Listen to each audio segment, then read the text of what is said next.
besar dalam kajian ilmu bahasa atau linguistik. Fonologi adalah subdisiplin ilmu yang mempelajari tentang bunyi bahasa. Fonologi mengkaji bunyi-bunyi bahasa, baik bunyi-bunyi itu kelak berfungsi dalam ujaran atau bunyi-bunyi secara umum. Dalam arti luas, fonologi menitik beratkan kajiannya pada bagaimana bunyi-bunyi bahasa itu dihasilkan oleh alat ucap manusia, dan bagaimana sesungguhnya bunyi-bunyi bahasa itu mempunyai fungsi dalam satu bahasa. Fonologi memfokuskan pada ujaran yang dihasilkan dan didengarkan oleh manusia. Kemampuan berkomunikasi juga bergantung pada fungsi alat-alat bicara untuk mengenal dan memahami bunyi-bunyi yang digunakan. Di samping mempelajari fungsi, perilaku serta organisasi bunyi sebagai unsur-unsur linguistik, fonologi mempelajari juga yang lebih netral terhadap bunyi-bunyi sebagai unsur-unsur suprasegmental lainnya dalam ilmu bahasa linguistik. Bunyi bahasa itu dapat kita pelajari dua sudut pandang yang berbeda. Pertama, kita dapat memandang bunyi-bunyi itu sebagai suatu media bahasa yang tidak lebih daripada benda. Fonologi yang memandang bunyi bahasa demikian disebut dengan fonetik. Kedua, kita dapat pula memandang bunyi-bunyi itu sebagai bagian kecil dari sistem bahasa. Bunyi-bunyi itu merupakan unsur-unsur bahasa terkecil yang bergabung berdasarkan struktur tertentu dan sekaligus berfungsi sebagai pembeda bentuk dari berbagai kata. B. Fonetik. Fonetik adalah ilmu yang mempelajari penghasilan, penyampaian, dan penerimaan bunyi bahasa. Ilmu ini merupakan disiplin lintas ilmu antara linguistik, fisika, anatomi, dan fisiologi yang mempelajari sistem bunyi suatu bahasa. Dalam fonetik, aspek fisiologis bahasa yang dipelajari meliputi bagaimana bunyi ujaran terjadi, sumber udara yang digunakan, getaran udara, pengelompokan bunyi ujaran, faktor membedakan bunyi serta unsur-unsur segmental dan suprasegmental. 1. Pembagian jenis fonetik dilakukan untuk memberikan pandangan yang lebih luas tentang ilmu fonetik. Beberapa jenis ilmu fonetik termasuk dalam pembagian tersebut. A. Fonetik akustik. Jenis fonetik pertama adalah jenis akustik yang menitik beratkan pada bunyi bahasa dan gejala fisika yang memunculkannya. Fonetik akustika menjadi kajian khusus Joseph Fourier pada tahun 1969 sampai 1930. Fourier menyimpulkan perbedaan penyebutan huruf pada daerah perbedaan adalah sesuatu yang penting. B. Fonetik auditoris. Fonetik auditoris, ilmu ini lebih menitik beratkan pada mekanisme dari telinga manusia, kemudian mereka menerima getaran bunyi suatu tersebut. C. Fonetik artikulatoris atau organis, ilmu ini fokus pada mekanisme alat pengucapan untuk menghasilkan bunyi suara. Ini melibatkan posisi mulut saat mengucapkan huruf, alfabet, dan mekanisme pita suara manusia. Yang kedua, unsur pembentukan bunyi ujaran. Dalam ujaran terdapat unsur bunyi segmental yang dapat disegmentasikan menjadi bunyi vokal dan konsonan. Berikut adalah penjelasan dari bunyi vokal dan konsonan. A.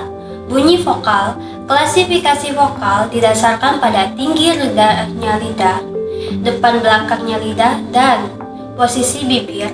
Dengan mempertimbangkan faktor-faktor tersebut, kita dapat mengklasifikasikan vokal. 1. Berdasarkan tinggi rendahnya lidah, vokal dapat diklasifikasi atas: A. Vokal tinggi yakni I dan U. B. Vokal tengah yakni E, O, dan E, C. Vokal rendah yakni A dan AE. 2.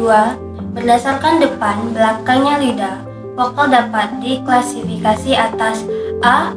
Vokal depan I, E, B. Vokal pusat E, C. Vokal belakang UO. 3. Berdasarkan posisi bibir, vokal dapat dibedakan atas: A. Vokal bulat U, O. B. Vokal bulat I, E. 2. Bunyi konsonan. Konsonan adalah bunyi bahasa yang dihasilkan berdasarkan daerah artikulasi bunyi yang bukan huruf vokal A, I, U, E, O termasuk konsonan. Klasifikasi bunyi konsonan. 1. Konsonan bilabial, yaitu konsonan yang dihasilkan dengan bibir atas dan bibir bawah. P, B, M, dan W. 2. Konsonan labiodental, konsonan dengan daerah artikulasi bibir bawah dan gigi atas, F dan V. 3. Konsonan apikal dental, konsonan dengan daerah artikulasi ujung lidah dan gigi atas, seperti dalam kata tin, kurus, dan seperti pada tree di sana dalam bahasa Inggris. 4. Konsonan lamino-alveolar, bunyi yang dihasilkan dengan artikulasi ujung lidah dan lengkung kaki gigi, T, D, N. 5. Konsonan retroflex, konsonan yang bunyi yang dihasilkan dengan ujung lidah dan langit-langit keras, T, seperti pada kata pite, pite, putar. Dalam bahasa Bali, D, seperti pada kata dateng, dateng, datang dalam bahasa Jawa. Fonemik berbicara tentang bagaimana suatu bunyi dapat membedakan makna. Dalam artian, ketika suatu bunyi oleh mulut manusia, maka dapat mengetahui ada perbedaan-perbedaan makna dari bunyi tersebut. Fonemik merupakan cabang fonologi yang mempelajari bunyi bahasa yang dapat atau berfungsi membedakan makna kata. Fonem memiliki dua cabang, yakni fonem vokal dan fonem konsonan. Kedua cabang fonem sememental ini memiliki persamaan dengan fonetik berdasarkan rintangan arus udara ketika sebuah kata yang terucap dari mulut.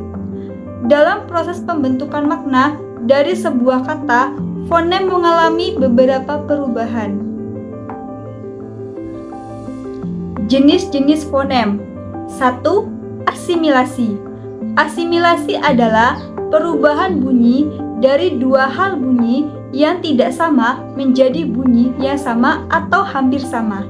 Contohnya, kata Sabtu dalam bahasa Indonesia diucapkan Sabtu. 2. Disimilasi. Disimilasi adalah perubahan bunyi dari dua bunyi yang sama atau mirip menjadi bunyi yang tidak sama atau berbeda. Contoh dalam kata belajar yang berasal dari kata berajar menjadi belajar. 3. Modifikasi vokal. Modifikasi vokal adalah perubahan bunyi vokal sebagai akibat dari pengaruh bunyi lain yang mengikutinya. Perubahan ini sebenarnya bisa dimasukkan ke dalam peristiwa asimilasi, tetapi karena kasus ini tergolong khas maka perlu disendirikan. 4. Diftongisasi. Diftongisasi adalah perubahan bunyi vokal tunggal atau monoftong menjadi dua bunyi vokal atau vokal rangkap atau diftong secara berurutan. Contohnya, kata sentosa diucapkan menjadi sentausa. 5. Metathesis adalah perubahan urutan bunyi fenomis pada suatu kata sehingga menjadi dua bentuk kata yang bersaing. Dalam bahasa Indonesia, kata-kata yang mengalami metathesis ini tidak banyak, hanya beberapa kata saja. Misalnya, kata selain kolar ada koral, sedangkan dalam bahasa Jawa, wirawiri juga disebut riwariwi.